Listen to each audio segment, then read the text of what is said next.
Welcome to the Teachers on Fire podcast, where 21st century educators come to share, learn, and be inspired. We believe in the growth mindset, creativity, communication, critical thinking, collaboration, and strategic uses of education technology. Our mission is to share news and views from teachers who are crushing it in the classroom and making a difference for learners everywhere. I'm your host, Tim Cavey. Let's jump into today's episode. Today, I'm speaking with Chris Chappotin. Chris is the principal at STEAM Middle School in Burleson, Texas. He's an Engage2Learn coach, certified Google educator, and a big sports fan. Best of all, he's also a rapper. Can't wait to hear more about that. Chris, thanks so much for coming on the show today. Are you ready to talk education? Absolutely. Let's do it. Well, first of all, fill in some of the gaps I left out. Tell us more about your current context in education. Yeah, so the beauty is that I get to work in my wife's hometown of Burleson, Texas, and I'm principal at STEAM Middle School. It is a 6th, 7th, and 8th grade campus that is a school of choice in our city. So I was actually a part of helping to start the school back in the 2015 school year and served as assistant principal during that time. Was there for 2 years and then had an opportunity to go to a local high school for a semester. And then in January of 2018, was blessed by the chance to come back as principal. So in a lot of ways, it's getting to return to an expansion team that you helped start and see it through to its next steps. Now, STEAM is a relatively well-known concept, Chris, but talk to us more about, I guess, just the mission and vision of the school. I mean, you're actually naming yourself after this, let's call it education philosophy of STEAM. So what does that look like down in the classrooms? For us, creating engaging learning is the mantra that we are about this school year. And so creating has to do with the instructional design process and how we do that through a learning framework. That's the Engage2Learn connection. So we have had a relationship with that organization over the course of a few years since we opened, and that has been designing from a standards aligned rubric standpoint. So our facilitators design with something called an I-plan that takes the learning standard and differentiates it across 4 levels, and then students are able to see the standard broken down by verb in each level, and then they pre-assess, they set goals based on what level their pre-assessment has them, then they goal set to what level they want to be, and they work through leveled do-it-yourself activities as well as workshops of all types in order to progress through the learning levels. So that's the creation or the creating part of our vision. Then we get to engaging, and that is our focus on student autonomy. So our facilitators design through a rubric for development of student autonomy or goal setting, and they work through much the same process. And then there's the learning portion, which is, how do we know that students are learning?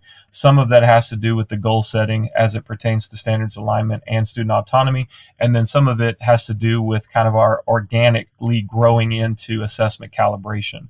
So when it really boils down to what is it that STEAM Middle School is about, it's about creating engaging learning for all students. You've touched on so many good topics there, Chris, and I want to come back to many of those, but we're going to start with a low moment. Tell us about an experience of adversity that you've faced somewhere in your teaching or education journey, and then describe for us how you overcame it. To be honest, the low moment for me has had to do with identity. When you progress through various levels of educational responsibility, there are times when you wonder if you are having an impact, if you are equipped, if you're making the right decisions and doing the right things. Oftentimes it's the skills that basically get you one job. Those skills aren't necessarily the same skills that make you successful at a new job, a new role or a new position. And so it's been working through those depths of the identity to find it within myself, to grow into new positions, and to do that in a collaborative way and in an authentic way that has really helped those low moments become more transformative moments as I've gone through those experiences with others and had, a tight knit group around me to support me and to find that nice balance of challenge into the new role, but then also invitation with some specific ways to grow into that new role. That's really helped me overcome those things and be more confident in myself as a leader. Thinking about that evolution in your professional journey and sort of who you are as an educator and leader, what would you say has been the single biggest benefit or influence in your journey? I would say that those around me who have been supportive and who have walked alongside me through that process, whether that has been principals that believed in me when I didn't believe in myself, or principals that saw things in me that I didn't see at the time, whether that was my wife and family, folks that could provide those encouraging words and see and articulate the things that I couldn't see and articulate at the time, that have really kept me moving forward. And then I would say just the opportunity to be a part of a collective group moving in a direction, in a vision, taking steps towards that vision, seeing success with that vision, and ultimately the reason we all got into this profession, and that is to impact kids and their families for a better future. I know you've been in touch with the Visible Learning Institute recently, and I actually attended one of their workshops about a month ago, and they talk about this idea of collective efficacy, right? Not easy to say, but a very powerful idea, and that's really what you're describing, isn't it? When an entire education institution is really and truly on the same page, and it's a safe place for everyone to grow together, and everyone's moving toward the same goal. And you've articulated that very well. What is it that really excites you about education today, Chris? You've already described sort of the values and the mantra, as you put it, that STEAM is all about. What's the one thing that you would put your finger on to say that's where your passion is? Yeah, so the irony would be just that you've mentioned, collective teacher efficacy. Part of my own personal study here recently has been diving into to John Hattie, specifically the 2018 list, but then also looking at the work of Jenni, I believe it's Donohoo, who has come up with 6 enabling factors for collective teacher efficacy. And so, I'm at a point in my journey with STEAM where we have a very strong campus leadership team. And as a leader, I've been reflecting upon, am I setting them up to truly be the leaders of their departments and the equipped and released coaches of our campus, or am I setting them up really to be managers? And so are our meetings a list of agenda items to be checked off, or are we truly getting together to dream and to visioneer and to take action collectively as a group? And so because of that, the work of Visible Learning and John Hattie as it pertains to collective teacher efficacy, but then also, he talks about how it's not just the belief that we can positively influence kids, but it's also the evidence that what we're doing is having that effect.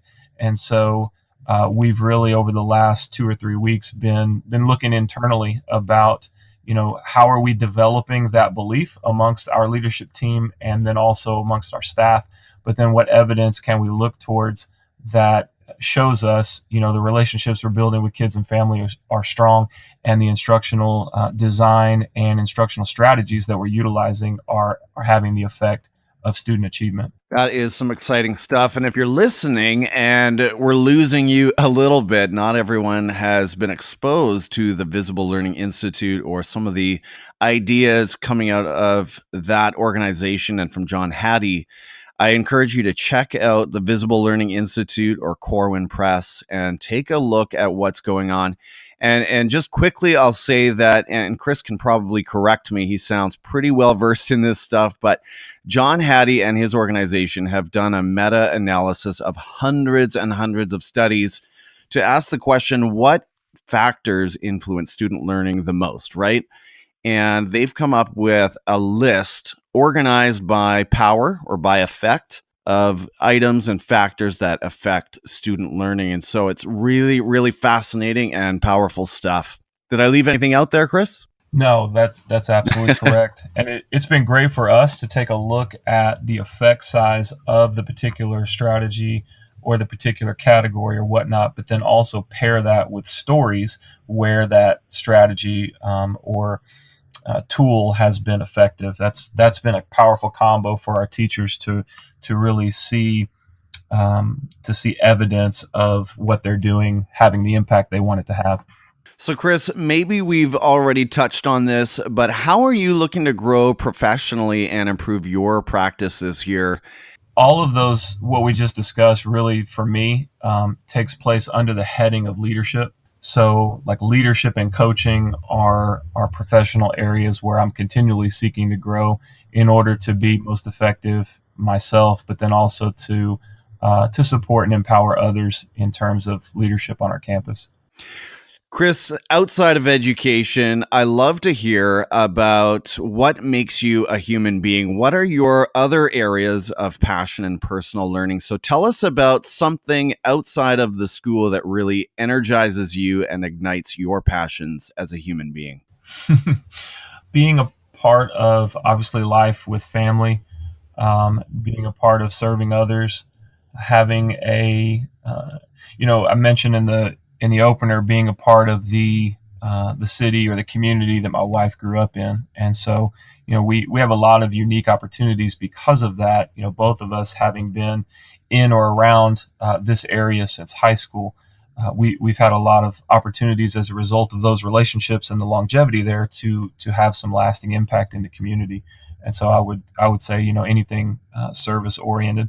There's also the sports piece in the intro. So I like the Dallas Mavericks and the Dallas Cowboys. Enjoy getting together to watch that. But just really having an enriching existence as far as longevity in this community and seeing folks impacted and being impacted ourselves over the years. Next, Chris, share about a personal habit or maybe some kind of a productivity hack that you use on the daily or regularly, something that contributes to your success. And hey, the weirder, the better. I don't know that I have anything crazy outside the box. Really, it's meaningful conversations with other leaders or those that are growing as leaders that has contributed to my success the most. I'm very tight with a principal in a neighboring district. Conversations amongst my own admin team. I mean, those refining each other kinds of interactions have contributed to my success greatly. And to facilitate those conversations, Chris, do you use Voxer? We use Voxer a lot. In terms of tech, Voxer's probably the app we use the most. I've also started here really in the last 2 weeks using an app called Glip, which is put out by Ring Central. It's kind of like Slack and Wunderlist and Google Calendar together, along with a notes feature. And I really like how it structures all of those things within the chat conversation. So the concept is that you're not using 4 or 5 different apps, but that it's all within one. And so we've been experimenting with that some, but we keep going back to that walkie-talkie feature in Voxer. All right, Chris, it's time for your quick pick. So here we want to hear about the education voices and resources that are shaping your practice and inspiring your thinking today. So starting at Twitter, tell us about someone there that we should follow and share why they've been inspiring you lately. You should follow Shannon Burke because of her work with Engage2Learn and the way in which she is pioneering the change of classroom experiences. Things that I mentioned earlier, like the leveled rubrics, the student goal setting, taking project-based learning, but not just project-based learning as an end in and of itself, but truly developing a framework that guides all types of learning experiences for kids. Shannon Burke. And then recommend a book, one that you've been reading lately, or maybe one of your all-time faves, and tell us why you recommend it. Yeah, so one I've read recently is a book called Originals by Adam Grant. And in it, he talks about all kinds of different movements of sorts. Like he goes all the way from revolutions to something like Warby Parker and the concept of trying to sell eyeglasses online. and really talks about how those movements gather steam, how the leadership dynamics of the people involved in those movements work, and then the dynamics of getting people on board for something new or something innovative. That sounds very Seth Godin-like. And Yeah. are you a podcast listener, Chris? And if you are, tell us about one that you've been enjoying in your deck lately. So really, I'm not. When it comes to podcast-ish kinds of things, that's the sports fan in me. So I do a lot of Undisputed with Skip Bayless and Shannon Sharpe, and then I do some First Take with Stephen A. Smith and Max Kellerman. All right. So you're following football pretty closely right now? Football and then the Mavericks are a little bit on the come up, so trying to stay close to them. But every segment's pretty much about LeBron James. Understandable. The last two questions, Chris, are about video. So tell us about a YouTube channel that you enjoy or utilize, and explain why we should subscribe as well. I don't necessarily follow specific YouTube channels as much as I go to YouTube for almost like DIY videos when I'm seeking to learn something new. So here real recently, I've been looking at collective teacher efficacy. I've been looking at John Hattie's video descriptions of that, looking at Jenni Donohoo a little bit. Really, I just seek out, on YouTube, whatever I need at the time for whatever professional growth I'm attempting to achieve. So on that note, I'm pretty sure there's a good Visible Learning Institute channel, and I know Corwin, the publisher, has a great channel. And Chris, we talked off air. Now I've got to come back to the rapping, Chris, because you call yourself a rapper in your Twitter profile, and you've done some great work. So let's put in a plug as well for your school district channel. Tell us what's going on there. Yeah, absolutely. So the last 3 years, we've started off the school year with a fun, engaging video of leaders in our district dancing, rapping, singing. So the 3 years ago, we did a parody on Jay-Z and Alicia Keys. 2 years ago, a parody on Bruno Mars. And then last year, a parody on Justin Timberlake. So I've had the privilege of being a part of that team and rewriting these songs, and then just being a part of the production process. And it's just been a lot of fun. And our parents and kids have really enjoyed that as a great way to start off the school year, which has been awesome for me, because when I was in the classroom, that was a lot of the kind of environment that I tried to create, whether playing the guitar or rewriting the lyrics to a song or something. Just, again, we remember so much through song, and then it just makes it fun for everybody involved. Well, Chris, I've had the privilege of sampling just a little bit, and I have to say this is some quality stuff. So if you are on your computer as you listen to this, make sure you surf on over to BurlesonISDTV and make sure you subscribe, and you'll see some gems. You'll see Chris and quite a few others in the community there that are involved in making these videos. So what a blast. That is a lot of fun. And then last question, Chris, is not education related at all, but just for fun. When you've got no energy left for anything else productive in your day, what are you watching on Netflix right now? I don't think it's on Netflix, but I have gotten into Manifest, that NBC show, and so I'm one episode behind. I still got to watch that fall finale, but I'm a sucker for mystery and a little bit of that sci-fi stuff going on. So I've really enjoyed that show. Chris, this has been fantastic. For the listeners who want to hear more from you about visible learning and metacognition and agency and ownership in education, what are the best ways for the listeners to follow you? Twitter and Instagram. Twitter is at Chris_Chappotin. Instagram is the same. I'm trying to get my Instagram stories game a little stronger, so I'd love to connect with folks at either of those channels. Sounds good, Chris. Dude, you are so well-spoken and well-versed. I could listen to you all day. So look forward to following you and getting more of that great content and hearing more about what's going on at STEAM Middle School. So thank you again so much for sharing your time with the podcast today. Take care, and let's talk again soon. Sounds great, Tim. I really appreciate the opportunity. All right. Take care, Chris. Cool. Thank you, sir. Thanks for listening to this episode of Teachers on Fire, where teachers come to share, learn, and be inspired. Please subscribe to the podcast, leave us a review on iTunes, and follow us on Twitter at Teachers on Fire. I'm your host, Tim Cavey, saying goodbye for now, and we'll catch you next time, right here on the Teachers on Fire podcast.